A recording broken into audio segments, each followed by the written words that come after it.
क्या होता है बिजनेस, कैसे एक नया बिजनेस शुरू करें, कैसे अपने बिजनेस को बड़ा करें, क्या होता है पार्टनरशिप बिजनेस मॉडल, क्या होता है सोल प्रोप्राइटरशिप बिजनेस मॉडल, क्या होता है कोऑपरेटिव सोसाइटी बिजनेस मॉडल के बाद आज मैं Akshay Shrivastava one of my favourite topic पर आज आपके साथ डिस्कशन करने आया हूं। जी हां, आज बात करेंगे कंपनी लेवल बिजनेस मॉडल के बारे में। आखिर क्या होता है कंपनी, क्या होते हैं इसके डिमेरिट्स, क्या होते हैं इसके एडवांटेजेस, क्या होते हैं इसके डिसएडवांटेजेस, क्या क्या फीचर्स होते हैं, क्या कैरेक्टरिस्टिक्स होते हैं। आज जितना मुझे आता है मैं आपके साथ वो सब डिस्कस करने की कोशिश करूंगा। पूरा पूरा अपना फोकस के साथ पूरा लर्न कर कर पूरा समझ कर आया हूं कि एक भी पॉइंट आज मुझसे मिस ना हो पाए। और देखिए, ये तो मैं आपको कई बार बता चुका हूं, ज्ञान बांटने से बढ़ता है और हमारा अक्सर यही मकसद रहा है कि मैं बिल्कुल फ्री ऑफ कॉस्ट आपको जितना मेरे अंदर ज्ञान है वो आपके प्रति मैं ट्रांसफ़र कर पाऊँ, आप तक पहुँचा पाऊँ। और आपसे बस एक रिक्वेस्ट करता हूँ कि आप उस ज्ञान को और आगे बढ़ाएं, एक बार फिर से भारत को सोने की चिड़िया बनाएं। नमस्कार, मैं अक्षय श्रीवास्तव आज एक बार फिर आप सभी का तहे दिल से हार्दिक स्वागत करता हूँ। कंपनी लेवल के बारे में आज बात करने वाला हूँ। बहुत ही खतरनाक टॉपिक होता है ये।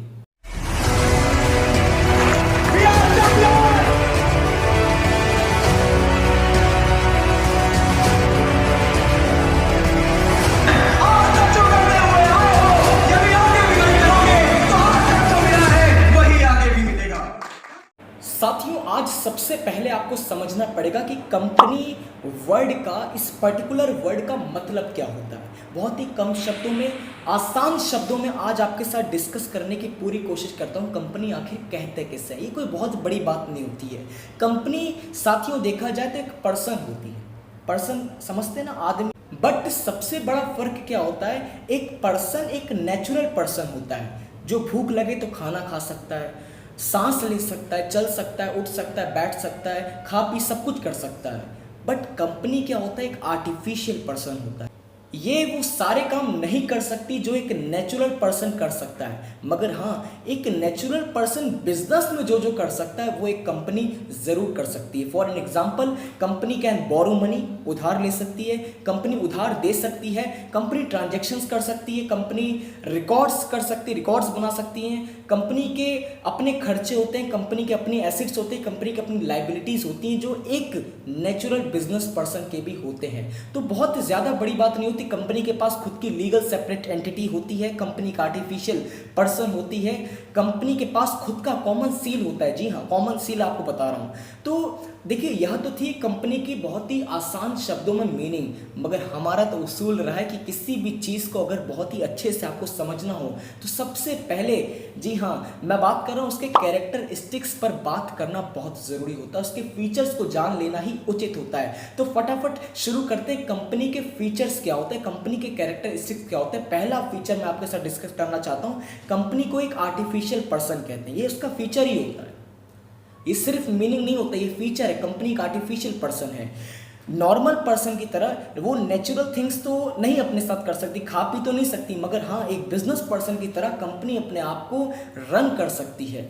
दूसरी चीज़, कंपनी के पास अपनी सेपरेट लीगल एंटिटी होती है। जैसे आज मैं अक्षय श्रीवास्तव अपने आप में एक ब्रांड हूँ, मेरी खुद की लीगल एंटिटी है, वैसे ही मेरी कंपनी की अलग एक ब्रांड वैल्यू है, उसके पास अपनी अलग लीगल एंटिटी है, उससे मेरा लेना देना कोई नहीं। भले ही मैं उसका ओनर हूँ, उसका सीईओ हूँ, उसका फाउंडर हूँ, कोई दिक्कत नहीं, मगर उसकी एक अलग सेपरेट लीगल एंटिटी है मार्केट में। तीसरी चीज़ बहुत ही आसान, जो मैंने अभी आपके साथ डिस्कस किया, इसके पास एक कॉमन सील होता है। कॉमन सील कोई बहुत बड़ी बात नहीं, कॉमन सील होता है खुद के सिग्नेचर, खुद का स्टैंप, खुद का जिस तरह से उसको रजिस्ट्रेशन करवाया होगा वो लीगल स्टैंप, उसे कहते हैं कॉमन सील। चौथी चीज़ बात करता हूँ फॉर्मेशन पे, ये बहुत महत्वपूर्ण है। कंपनी लेवल मैंने क्यों बोला, एक बहुत बड़े लेवल का काम होता है। सोल प्रोप्राइटरशिप में बहुत ही, क्या मैंने आपको बताया था ना, easy to form and close, बहुत आसान होता है। कभी भी बिजनेस ओपन कर सकते हो, कभी भी बिजनेस क्लोज कर सकते हो, मगर कंपनी लेवल पर ऐसा नहीं। एक कंपनी को फॉर्म करने के लिए आपको बहुत सारे लीगल प्रोसेसेस को अपनाना पड़ेगा, और दूसरी चीज़ कंपनी को क्लोज करने के लिए भी आपको बहुत सारे लीगल प्रोसेसेस को अपनाना पड़ेगा। अगर आप लीगल प्रोसेसेस को अपनाकर कंपनी को फॉर्म कर लेते हो और भले ही आपकी कंपनी डेथ्स में चली जाए, किसी तरह का बहुत बड़ा कर्जा हो जाए, आपके सारे एसेट्स बिक गए, मगर तब भी आपकी कंपनी बंद नहीं हो सकती जब तक आप उसे लीगली क्लोज्ड नहीं करवाओ। इसका फॉर्मेशन मैंने आपको बता दिया। बढ़ता हूं अपने अगले पॉइंट की तरफ। साथियों, कंपनी का एक फीचर बहुत ही खास होता है, परपेचुअल सक्सेशन। मैंने आपको बताया चाहे कुछ हो जाए, बहुत ही लीगल प्रोसेसेस के बाद ही कंपनी बंद हो सकती है। इसी दौरान अगर कंपनी के बीच में कोई भी घटना घटित होती है तो कंपनी को बंद नहीं माना जाएगा। मेरे कहने का मतलब है, जैसे आप अगर कंपनी के ओनर हो या कोई भी कंपनी का ओनर है, उसके साथ अगर कोई मिस हैपनिंग हो जाए, उसकी डेथ हो जाए, उसकी इंसैनिटी हो जाए, उसके साथ किसी भी प्रकार का कोई भी घटना हो जाए, मगर कंपनी तब भी एग्जिस्ट करती रहेगी। ये सोल प्रोप्राइटरशिप बिजनेस का बिल्कुल उल्टा है। सोल प्रोप्राइटरशिप बिजनेस में क्या होता है, आप खत्म, आपका बिजनेस खत्म, मगर यहाँ पर आप खत्म हो जाओ या आपके साथ कुछ भी हो जाए, आपकी कंपनी तब भी एग्जिस्ट करती रहेगी जब तक आप इसे लीगली क्लोज्ड ना करवाओ। मेरा अगला पॉइंट बहुत ही महत्वपूर्ण है, मैं बात कर रहा हूँ कंट्रोल की। देखिए, ज़्यादातर लोगों को लगता है कंपनी का जो कंट्रोलर होता है वो उसका ओनर होता है, मगर साथियों ऐसा बिल्कुल भी नहीं है। आज बहुत ही महत्वपूर्ण पॉइंट मैं आपके साथ इस वक्त डिस्कस कर रहा हूँ। कंट्रोल जो होता है, इसको समझना आप, वो बहुत मुश्किल चीज़ नहीं, बहुत आसान बात है। कंपनी का देखिए दो तरह की चीज़ें होती है। एक होती है मैनेजमेंट। तो मैनेजमेंट को कौन हैंडल करता है कंपनी में? जितने भी बोर्ड ऑफ डायरेक्टर्स होते हैं, जितने भी लेवल ऑफ मैनेजमेंट होता है, एक होता है टॉप लेवल मैनेजमेंट, एक होता है लो लेवल मैनेजमेंट, ये सब कंपनी को मैनेज करते हैं, जितनी भी मैनेजरियल एक्टिविटीज़ होती हैं। बट अगर देखा जाए कंपनी का जो मेन कंट्रोल होता है, क्या वो ओनर के हाथ में होता है? नहीं, ऐसा बिल्कुल नहीं होता। कंपनी का जो कंट्रोलर होता है वो कोई और नहीं, वो उस कंपनी के शेयर होल्डर्स होते हैं। जी हाँ, कंपनी का ओनर कभी भी कंपनी का कंट्रोलर नहीं होता है। कंपनी का कंट्रोलर होते हैं शेयर होल्डर्स। मैं आपको एक रूल बताता हूँ, अगर किसी भी व्यक्ति के पास किसी भी कंपनी के 51% से ज़्यादा शेयर हैं तो वी कैन से, हम कह सकते हैं कि वो कंपनी का कंट्रोलर है। बट ऐसा नहीं कह सकते कि कंपनी का कंट्रोलर के हाथों में सारी मैनेजरियल एक्टिविटीज़ होती हैं, वो डे टू डे एक्टिविटीज़ में पार्ट नहीं करता, मगर हाँ वो कंपनी का कंट्रोलर बन जा। कंपनी की डे टू डे एक्टिविटीज़ को जो मैनेज करते हैं वो होते हैं टॉप लेवल मैनेजमेंट के मैनेजर्स, लो लेवल मैनेजमेंट के मैनेजर्स और बोर्ड ऑफ डायरेक्टर, मगर कंपनी का जो कंट्रोलर होता है वो होते हैं शेयर होल्डर्स। और उस व्यक्ति को कंपनी का कंट्रोलर कह सकते हैं जिसके पास उस कंपनी के 51% से ज़्यादा शेयर्स होते हैं। तो कोई बहुत बड़ी बात नहीं थी, एक बहुत ही छोटा सा पॉइंट था, मगर हाँ महत्वपूर्ण था। बढ़ता हूँ अपने अगले पॉइंट की तरफ। देखिए, अब बात करते हैं लाइबिलिटी की। मगर अभी तक मैंने जितने भी बिजनेस मॉडल आपके साथ शेयर किए, कहीं ना कहीं सब में, मोस्ट ऑफ देम में अनलिमिटेड लाइबिलिटी होती थी। अनलिमिटेड लाइबिलिटी मैं आपको कई बार समझा चुका हूँ, वक्त ज़ाया नहीं करना चाहूँगा, मगर आपको बताना चाहता हूँ कंपनी लेवल पर लाइबिलिटी लिमिटेड होती है। मैंने अभी आपके साथ डिस्कस किया था, कंपनी की अपनी खुद की लाइबिलिटी होती है, यहाँ पर उसकी खुद की लीगल सेपरेट एंटिटी होती है, खुद की अलग पहचान होती है।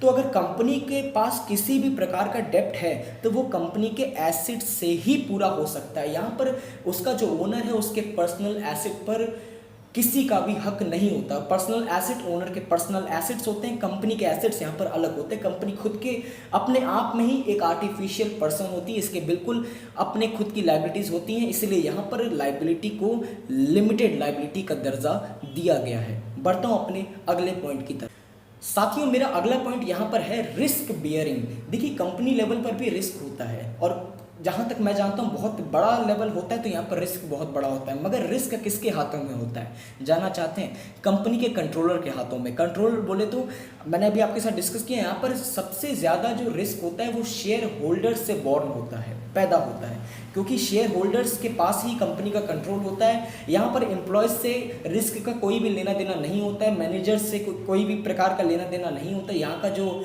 सबसे बड़ा रिस्क है वो शेयर होल्डर्स के हाथ में। कोई बहुत ही ज़्यादा बड़ा पॉइंट नहीं था, मगर हाँ महत्वपूर्ण था। साथियों, यह तो थे कंपनी के कैरेक्टरिस्टिक्स, एक कंपनी के फीचर्स।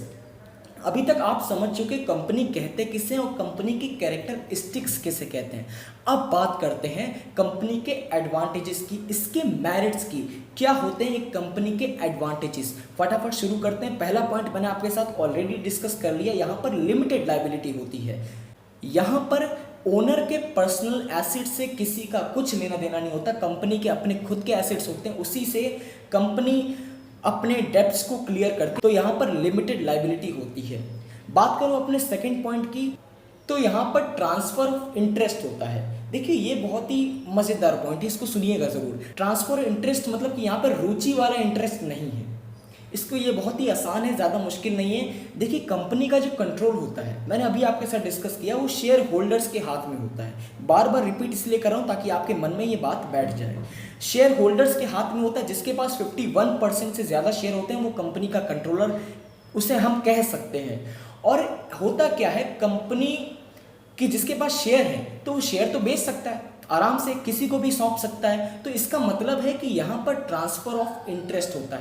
अगर आपके पास किसी कंपनी के शेयर्स हैं तो आप उसे आराम से बेच सकते हो और किसी को भी उस कंपनी का इंटरेस्ट ट्रांसफर कर सकते हो। बहुत ही खास पॉइंट था, मुझे लगता है अब आप समझ गए होंगे। मेरा अगला पॉइंट यहाँ पर मैं रखना चाहता हूँ, जो मैंने अभी आपके साथ डिस्कस किया था, परपेचुअल सक्सेशन। आपको चाहे कुछ हो जाए, ओनर को चाहे कुछ हो जाए, मगर कंपनी एग्जिस्ट करती रहेगी। ये भी इसकी एक खासियत होती है, ये भी इसका एक एडवांटेज है।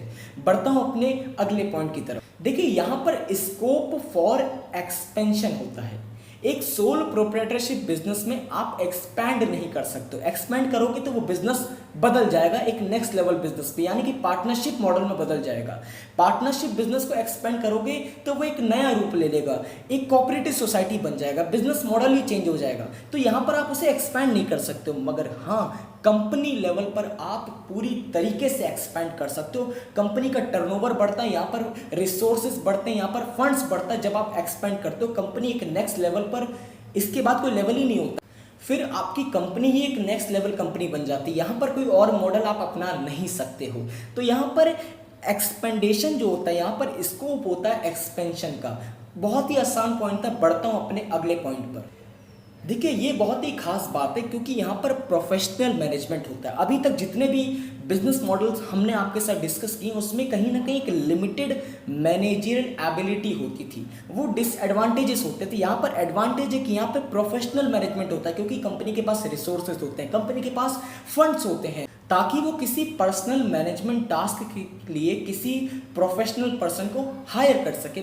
बहुत ही सिंपल सा ये पॉइंट था और यहाँ पर मेरी बात खत्म होती है। ये थी कंपनी के एडवांटेजेस। अब बात करते हैं कंपनी के लिमिटेशंस की, डिसएडवांटेजेस की। क्या कंपनी के लिमिटेशंस नहीं होते? होते हैं, बहुत सारे लिमिटेशंस होते हैं। आइए आपके साथ फटाफट ये सारे लिमिटेशंस डिस्कस करते हैं। पहला लिमिटेशन होता है कंपनी का कॉम्प्लेक्सिटी इन फॉर्मेशन। साथियों इसका मतलब क्या है, इसको थोड़ा सा आपको बताना चाहता हूँ, जो मैंने अभी आपके साथ पहले भी डिस्कस करके रखा है। कंपनी का जो फॉर्मेशन होता है ये बहुत ही आसान काम नहीं होता है। इस काम में बहुत सारे लीगल डॉक्यूमेंट्स और बहुत सारे लीगल प्रोसेसेस इंक्लूड होते हैं। ये काम ऐसे ही नहीं हो सकता जैसे सोल प्रोप्राइटरशिप बिजनेस मॉडल में कभी भी बहुत ही आसानी से आप इसका फॉर्मेशन कर सकते थे, बहुत ही आसानी से इसका क्लोजर भी कर सकते थे, मगर यहाँ पर बहुत सारी लीगल फॉर्मेलिटीज़ को आपको अपनाना पड़ता है। इसलिए कहीं ना कहीं कहा गया है कंपनी में थोड़ी कॉम्प्लेक्सिटी होती है फॉर्मेशन के वक्त। बहुत ही आसान पॉइंट था। दूसरा पॉइंट मैं आपको बताना चाहता हूँ कि यहाँ पर लैक ऑफ सीक्रेसी होती है। देखिए तब से मैं आपके साथ डिस्कस कर रहा हूँ, कंपनी में जो शेयर होल्डर्स होते हैं वो इसके कंट्रोलर होते हैं, और कंपनी का शेयर होल्डर कोई क्यों बनना चाहेगा?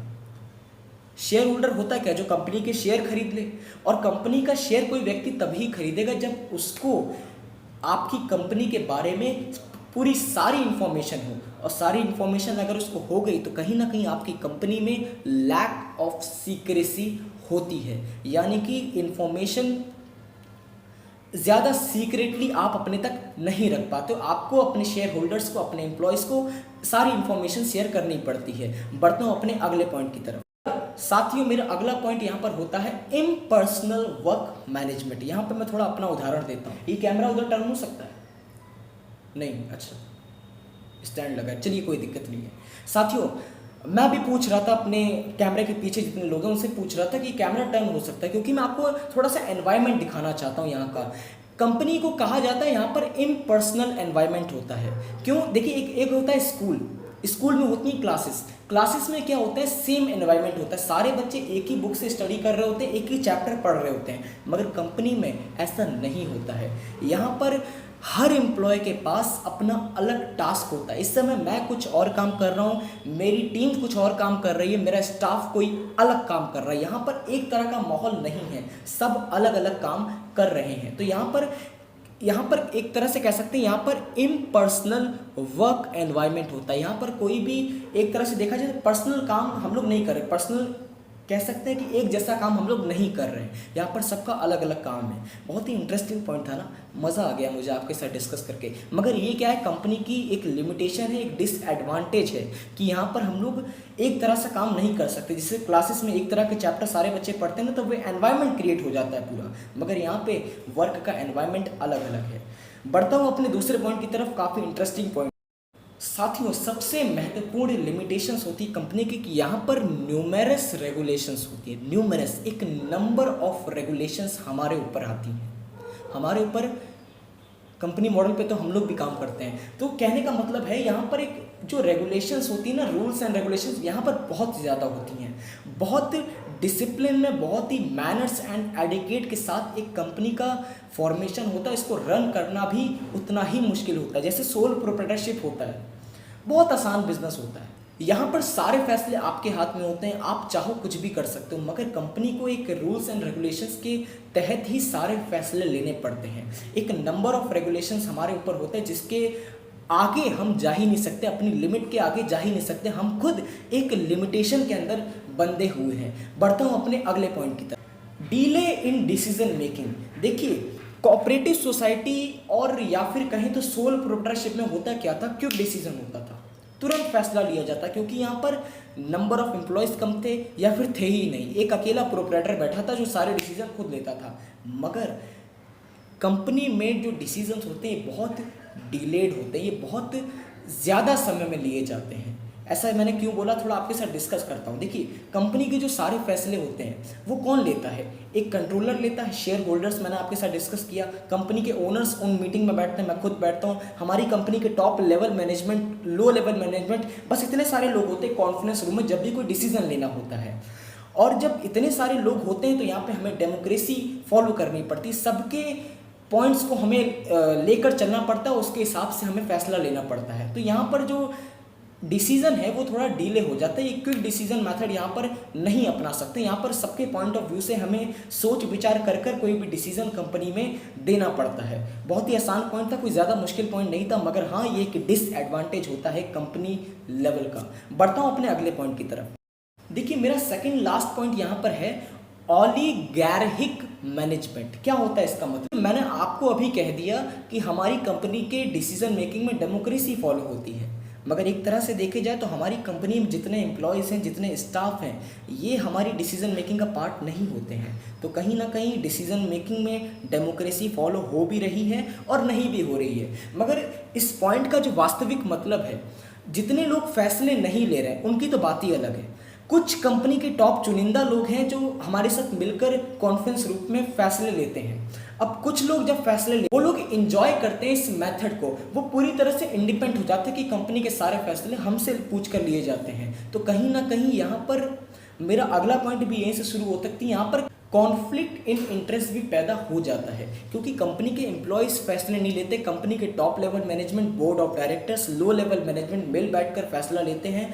और जहाँ तक बात रही, हर फैसला हर व्यक्ति को मंजूर नहीं होता है, तो वो कर क्या सकता है, या तो वो सारे, क्योंकि शेयर होल्डर कंट्रोलर कंपनी का फैसला लेता है, तो वो सारे शेयर बेच दे और कंपनी को एग्जिस्ट कर दे, वरना उसके पास कोई अदर ऑप्शन नहीं होता है। यहाँ पर इस मेथड की वजह से कभी कभी कॉन्फ्लिक्ट इन इंटरेस्ट भी पैदा हो जाता है। सबके पास एक तरह का इंटरेस्ट नहीं होता, सबके सजेशन बहुत अलग अलग होते हैं, इसीलिए कंपनी में कॉन्फ्लिक्ट क्रिएट हो सकती है।